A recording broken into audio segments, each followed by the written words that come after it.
Welcome to BBM. Di Belajar Bareng Mirai Aset, kita selalu mempelajari hal-hal baru tentang berinvestasi agar kamu sahabat Mirai Aset bisa menjadi investor yang selalu cuan. Sahabat Mirai Aset, di Belajar Bareng Mirai Aset kali ini kita akan melihat 3 strategi dari 3 sudut pandang investor. Yang pertama, pemula. Yang kedua ada investor. Dan yang ketiga ada trader. Peringatan saya grogi. Pakai kena bola ya just saya keluar dulu.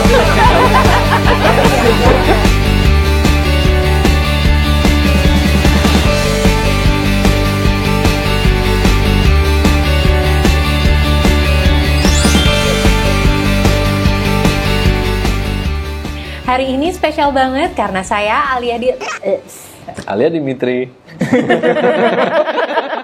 Nah, hari ini kita akan mempelajari nih bagaimana sih cara awal mulanya dari membuat trading plan. Gimana nih trading plan untuk pemula nih Bu Linda? Untuk pemula, baiknya disarankan itu punya list saham pilihan. Umumnya kita sarankan sebagai pemula itu memilih saham dari list LQ45. Misalnya nih saham BCA, saham BRI, Telkom, Indofood, ICBP dan sebagainya. Nah, dari list itulah kita memulai trading plan-nya. Selanjutnya tentu saja kita menginginkan beli semurah mungkin dan jual semahal mungkin. Nah, ya, kira-kira gitu sih ya. Oke, sekarang kita masuk ke strategi selanjutnya dari sudut pandang investor. Boleh Pak Agus sampaikan kepada sahabat Mirai Aset? Sahabat Mirai Aset Sekuritas, kalau sebagai seorang investor, yang pertama harus kita sediakan adalah dana. Dana yang khusus untuk kita melakukan investasi. Jadi uang dingin gitu ya Pak ya? Betul. Oke. Jadi nggak boleh menggunakan uang yang lain-lain digunakan untuk investasi. Yang kedua, kita harus tahu teknik trading. Artinya kita menguasai sistem. Investor itu trading juga ya Pak ya? Oh iya benar. Nah, kalau nggak trading gimana? Kita harus menguasai sistem untuk jual dan beli dari suatu sekuritas. Kalau di Mirai Aset Sekuritas adalah sistem HOT. Dengan kita menguasai dan mengetahui, maka memudahkan kita mengambil keputusan. Yang ketiga, paling tidak itu belajar tentang analisa teknikal dan analisa fundamental. Dengan demikian kita tahu kapan kita mau membeli dan kapan kita mau menjual dan bagaimana kinerja dari perusahaan tersebut. Kalau dari sudut pandang investor nih Pak Agus, di menu hot system kita, menu apa yang jadi menu favorit untuk investor? Nah, kalau untuk menu investor adalah di information, di situ kita bisa melihat laporan keuangan daripada perusahaan, baik itu balance sheet, baik itu laba rugi, maupun yang kita bisa membandingkan antara laporan keuangan satu dengan keuangan yang lainnya. Jadi laporan keuangan sudah lengkap tersedia di menu tersebut ya Pak? Betul Pak Ihsan. Oke, lanjut nih untuk para trader. Gimana nih strategi trading plan ya Pak Ilham? Nah, kalau untuk trader sendiri, kita lebih cocok mungkin untuk trading plan-nya, balik lagi kita lihat chart nih. Nah, karena chart ini sudah mengkomposisikan nilai-nilai atau harga yang memang sudah terjadi ya. Karena memang chart ini memang sifatnya lagging. Nah, jadi kita bisa tahu kapan yang tepat untuk beli, kapan yang tepat untuk jual. Nah, untuk trader pun kita juga nggak ada yang namanya nanti-nanti. Maksudnya ketika sudah beli, kita sudah punya trading plan. Jualnya di berapa? Jadi jangan ada kata nanti kalau untuk trader. Ada cuan, kita kabur. Oke, jadi lebih ke mengamankan cuan ketika kita sudah mendapatkan cuan ya? Betul. Oke, tadi kan kita sudah bahas strategi nih. Sekarang saya pengen tahu nih, jurus cuan tapi yang anti stres. Baik dari pemula, investor maupun trader. Mungkin Bu Linda bisa jawab dahulu nih sebagai mewakili investor pemula. Nah, kalau sebagai pemula, itu biasanya kan masih banyak hal-hal dan informasi yang belum dipelajari. Jadi supaya anti-stres, kita mengisi diri dulu dengan ilmu. Misalnya kita banyak belajar dari episode BBM sebelumnya. Itu yang pertama. Yang kedua, tentunya mesti banyak berdiskusi dengan tim investment spesialis kita. Jadinya bisa dipandu. Nih, untuk pemula, kira-kira kapan nih waktu yang tepat jual beli, saham apa yang lagi bagus. Dan yang ketiga, ingat lagi tujuannya, kita sarankan investasi jangka panjang. Jadi pemula itu sebenarnya harus mengisi diri dengan banyak ilmu dan banyak bersosialisasi dulu. Jadi lebih ke arah curhat ya, sama investment specialist. Semakin banyak curhat, semakin cuan. Benar sekali bisa. gitu. Nah, bagaimana kalau tips anti stres untuk para investor nih Pak Agus? Apalagi IHSG nih masih sideways dan kalau lagi merah nih investor jangka panjang pun kan tetap deg-degan Pak. Betul. Kalau sebagai seorang investor, kita dianjurkan untuk metode menabung saham. Nah, dengan demikian kita memilih satu saham yang bertujuan memberikan dividen besar. Itu adalah investor. Dengan demikian, maka saham-saham yang dipilih adalah saham-saham minimal adalah LQ45.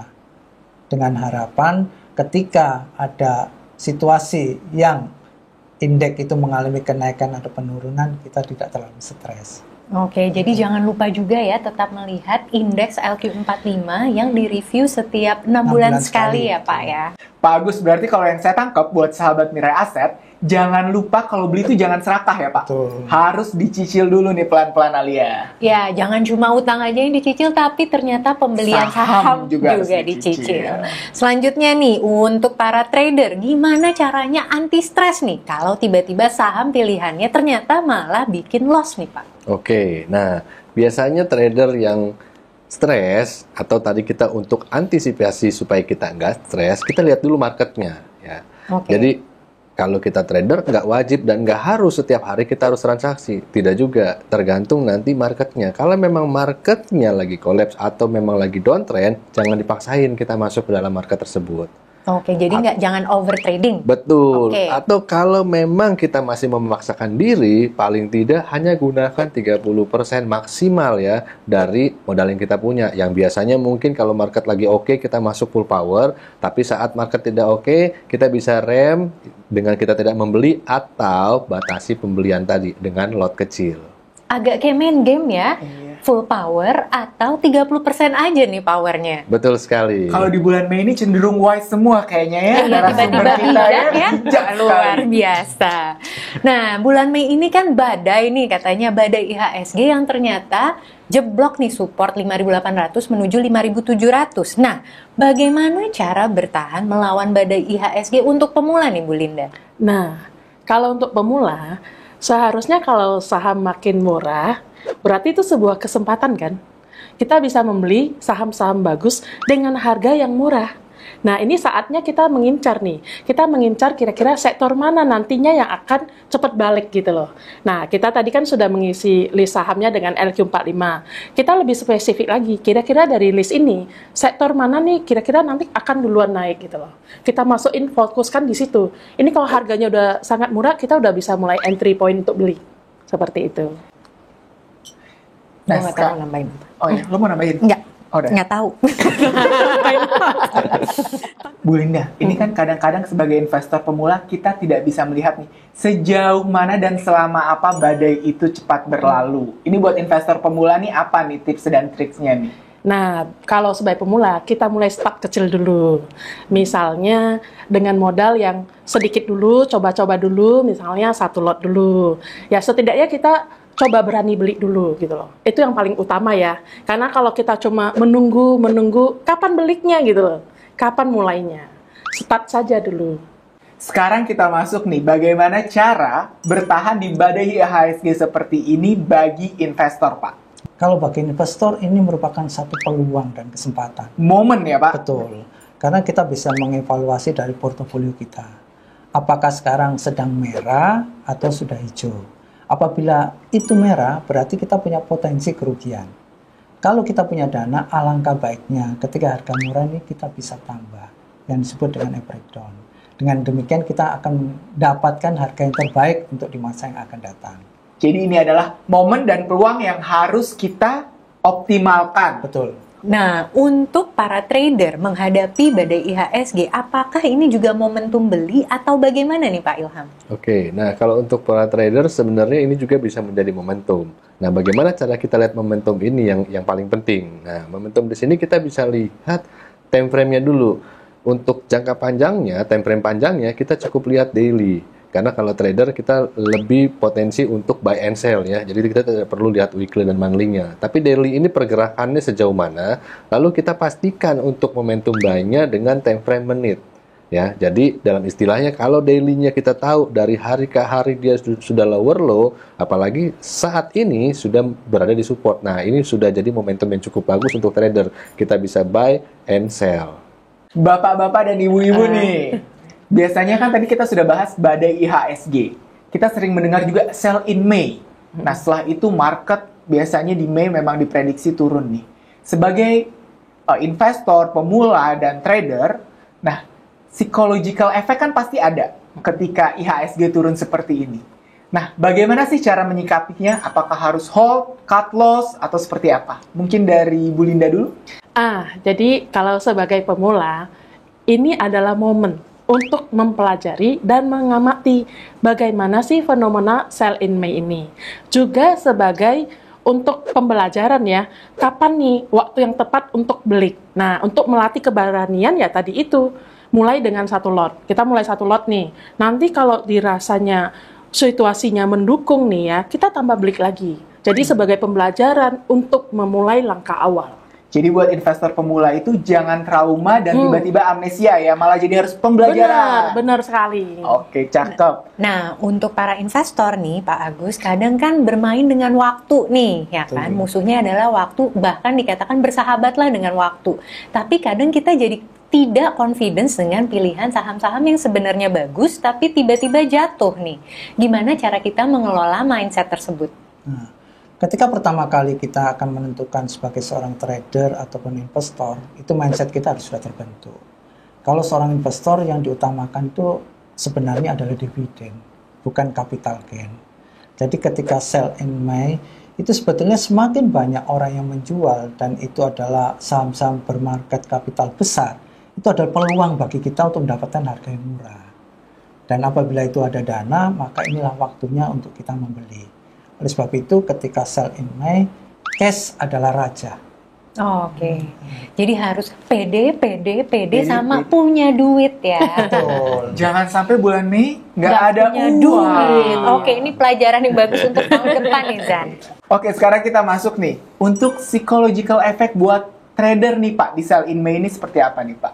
Oke, sebenarnya sih ya mirip-mirip ya, cuman yang membedakan tadi porsinya. Nah, karena kalau trader itu kan sifatnya jangka pendek, ya jangka pendek. Jadi sebenarnya tidak terlalu berpengaruh. Yang penting tadi, ketika memang market crash dalam artian terkoreksi, jangan memaksa diri untuk masuk sebagai seorang trader. Lalu yang kedua, kalau memang kita mau memaksakan, ya cukup ambil porsi yang kecil aja. Karena kalau di trader itu tidak ada yang namanya istilah cicil seperti para investor. Ya, kalau trader itu nggak ada yang beli dulu ya 10%, ya harga naik beli lagi 10%, nggak ada. Nah, itu yang adanya di investor ya. Tapi kalau trader ya dia bakbuk keluar. Nah, usahakan tadi stop loss-nya harus sesuai. Disiplin ya, berarti Disiplinnya. ya. Pokoknya mindset-nya adalah di stop loss ya. Betul. Berapa sih Pak kira-kira level stop loss yang disarankan?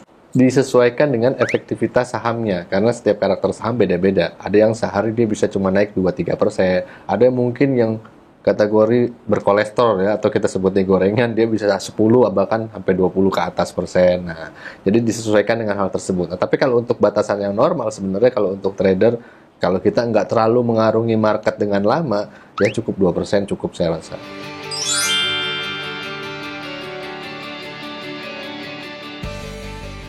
Di BBM spesial kali ini, kita ada 3 curhatan yang beruntung untuk ditanyakan langsung kepada 3 narasumber kita.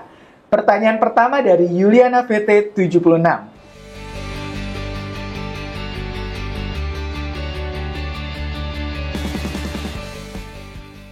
Nah, bagaimana nih cara menyikapinya? Mungkin dari Pak Agus dulu nih. Dari tadi kan selalu bilang nih, dividen. Sahabat Mirai Aset, untuk menyikapi saham-saham yang nyangkut tapi memberikan dividen yang terus-menerus dan cukup besar, itu merupakan satu saham pilihan saya. Dan kebetulan saya juga pegang saham ini.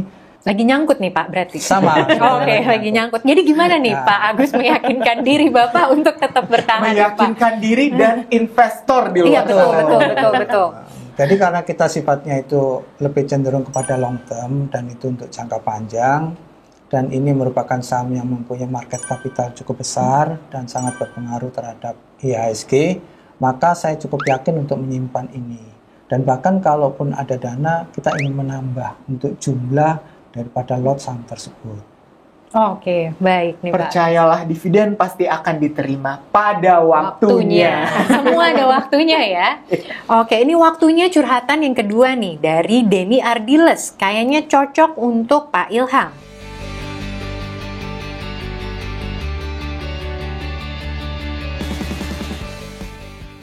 Oke. Nah, kalau kita trader tadi lebih baik fokus ya, apalagi kalau memang kita full. Full Oke. di sini maksudnya memang mantau langsung depan market. Nah, kita bisa mungkin secara langsung 2 saham maksimal. Oke, jadi pilihannya di hanya 2 saham. Betul sekali. Terus money manajemennya Money. tiap saham.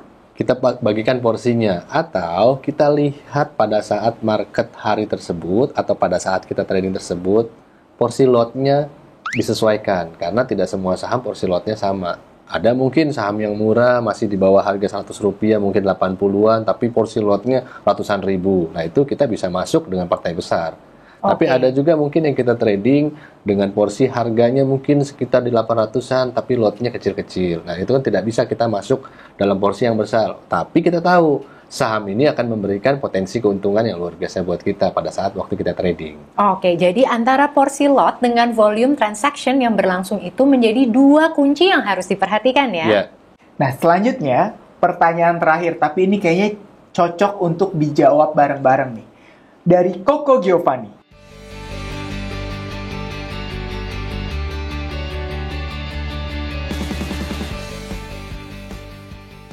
Sahabat Mirai Aset, kalau kita bicara tentang analisa, itu tidak hanya fundamental dan teknikal. Tetapi yang sering sekarang adalah analisa bisik-bisik tetangga, kalau saya bilang. Jadi rumor-rumor dan pom-pom. Kayak lagu dangdut ya. Betul. Nah, dengan demikian, ketika kita mau belajar, pelajarin dululah dasar dari analisa teknikal, dasar dari analisa fundamental. Karena analisa teknikal adalah untuk menentukan kapan kita membeli dan kapan kita menjual untuk bagi trader. Analisa fundamental itu untuk belajar laporan keuangan suatu perusahaan yang menunjukkan kinerja di perusahaan tersebut. Apakah sehat atau sakit. Sehingga ketika kita membeli saham itu tidak salah pilih. Jadi padukan mereka dengan sebaik mungkin. Tidak ada yang lebih baik, nggak ada yang lebih tinggi, tapi paduan itu yang akan menghasilkan lebih baik dan lebih tinggi. Baik, kalau Bu Linda nih, kombinasi antara technical dan fundamental yang apa nih yang cocok untuk newbie? Nah, kalau untuk newbie, yang pertama tadi kan buat list sahamnya. Kita bisa nih bikin list saham yang satu saham dari per sektor. Jadi misalnya kita pilih per sektor tuh satu saham, lalu kan karena kita mulai dengan lot kecil karena sebagai pemula ya. Nah, pertama pilihan sahamnya sesuai fundamental yang bagus. Kemudian kapan waktu yang tepat untuk beli? Tentu harus mempelajari teknikal misalnya dari Pak Ilham gitu ya. Nah, jadi dengan pengetahuan yang masih sedikit, banyak belajar, mulainya dengan saham yang bagus ya, jumlah uang yang masih startnya kecil dan kemudian membeli saat yang tepat. Nah, ini mesti banyak belajar ya. Mesti pemula itu pesan yang terutama itu adalah mesti banyak belajar dulu, mengisi diri dulu, pilihan sahamnya tepat, jumlah uangnya start kecil dulu, dan yang paling penting sebenarnya porsi paling besar tuh harus belajar dulu. Nah, pertanyaan masih sama nih Pak Ilham. Tapi sebenarnya saya ada sedikit pertanyaan yang mengganjal nih. Apakah trader pakai fundamental juga ya? Karena kan ini pertanyaannya memadukan antara fundamental dan teknikal. Bisa dijawab Pak Ilham? Bisa, begini ya. Jadi memadukan fundamental dan teknikal itu cukup bagus. Terus apakah trader pakai fundamental juga? Exactly pakai ketika laporan keuangan keluar. Disitulah terpakai untuk seorang trader untuk menganalisa dan memposisikan diri membeli sebuah saham. Oke, jadi ada musim khususnya ya? Betul.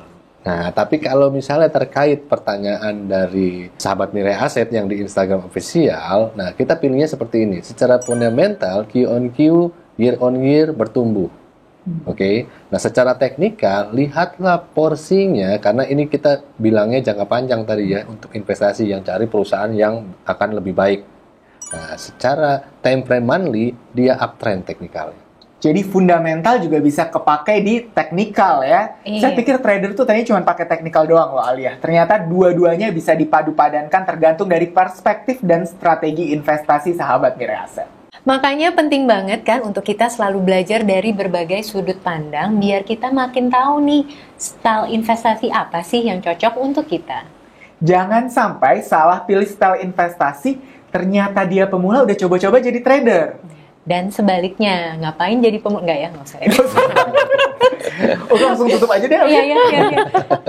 Semoga informasi dan insight dari ketiga narasumber tadi dapat membantu sahabat Mirai Aset untuk berinvestasi yang tetap cuan-cuan dan cuan terus. Keep trading Dan happy cuan!